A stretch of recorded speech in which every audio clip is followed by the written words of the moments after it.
ma joogaan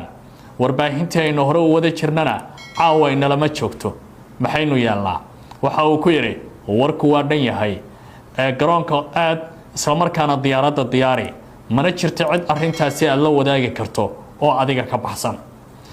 arintii ayuu pilotkii ku dhaqaaqay markii loo sheegay inuu diyaar yahana Ibrahim Traore waxa uu cagta saaray garoonka diyaaradaha ee Wagadugu halkaas ayuu soo kicitmay markuu in doora garoonka joogay oo diyaaradii loo sheegay inay diyaar tahay ayuu gudaha u soo galay pilotka ayaa ku yiri madana madaxweyne jihada waa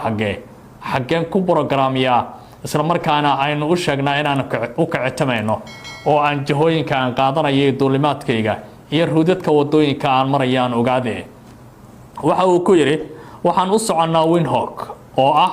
dalka Namibia halkaas ayuu qorshahaynu yahay duulimaadku diyaaraddu waxay duuli doontaa 7,000 oo mayl labadaasi wadan in muddo ayaa loo soconayaa qiyaastii ilaa iyo 7 saacadood sida warbaahinta qaar ay sheekadani ku tabinayaan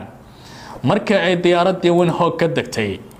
waxa uu Ibrahim Traore u socdaalay qaybtii laanta socdaalka iyo hubinta baasaboorada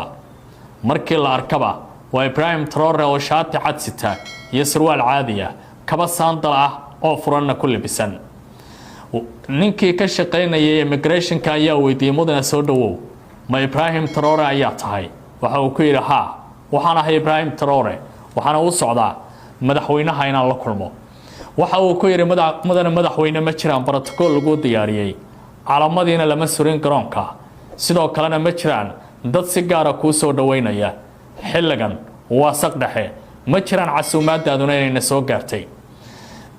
askartii immigration-ka ayaa bilaabay inay iswacwacaan midba midka ka sareeya ayuu wacay laakiin Traore uusan ka muuqan shida iyo dhib badan ayaa si halhaleela ugu dhibay baasaboorkiisa waxa uu ku yiri mudane miyo ogolaan kartaa inaad siiso fiise aniga ayaa si gaar ah isaga socda askariga immigration-ka ahaa laanta socdaalka ka shaqeynayay ayaa siiyay fiisihii isla markaana waxa uu uga baxay garoonka dibadda darawal lagu magacaabo Samuel ayuu la kulmay sida warbaahintu ay warkan u tabinayaan waxa uu ku yiri mudane ma taqaanaa madaxtooyada waxa uu ku yiri ha maadaama uu waqti dheer darawalkan ka shaqeynaya caadiyana dadka tagaasida ku shaqeysta ay magaalada ay joogaan meel walba oo looga baahdo ay ka garanayaan wadadii ayaa la qabtay Traore waa nin sheeko badan Samuel oo ahaa ninkii gaariga ku kaxaynayay waxa uu weydiiyay sheekooyin caadi ah markii in doora ila sheekaystay ayaan ogaaday ninka aan ila socday inuu yahay Ibrahim Traore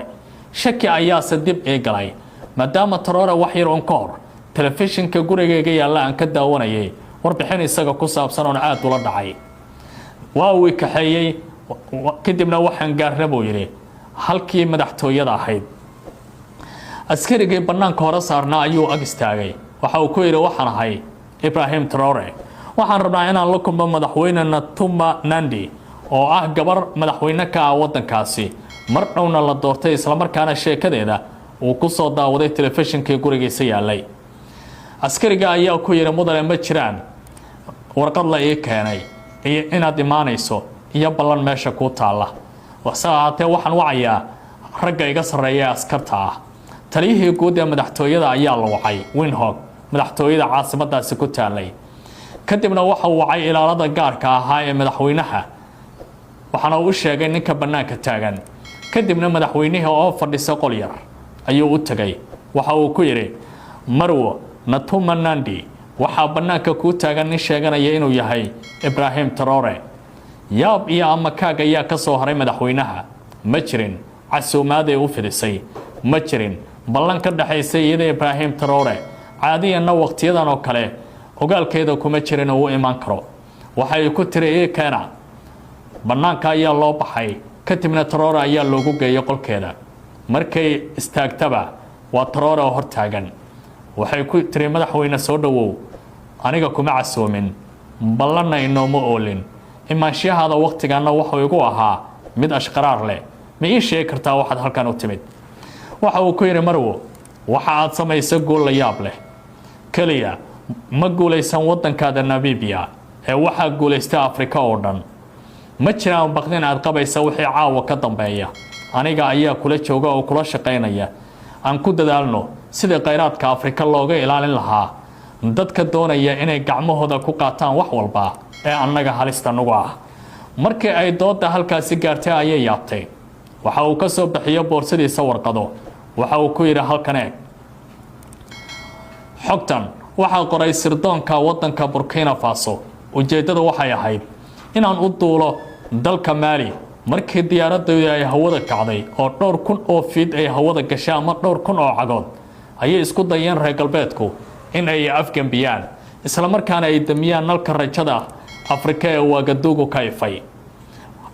in badan ayaa lagu hanjabi doonaa tilaabooyinka aad qaaday laakiin ha isku day inaad cabsi samayso waa la guuleysanayaa gacmaheena ayay ku guuleysanayaan Afrika in badan ayaa sheeka iyo qosol iyo shaax iyo kaftan aqalkii madaxtooyada uu ka dhacay waaga markii uu baryo ayaa lagu heshiiyay in la qabto shir jaraa'id oo loo dhan yahay booqashadana laga dhigo mid shaqo walking visit inta kadib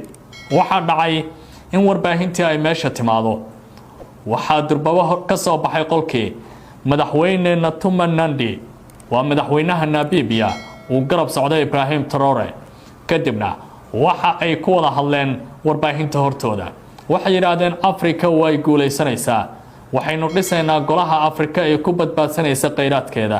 Afrikana ma noqon doonto wadamo la iibsado oo la iska gato intaasi markii ay dhacdo kadib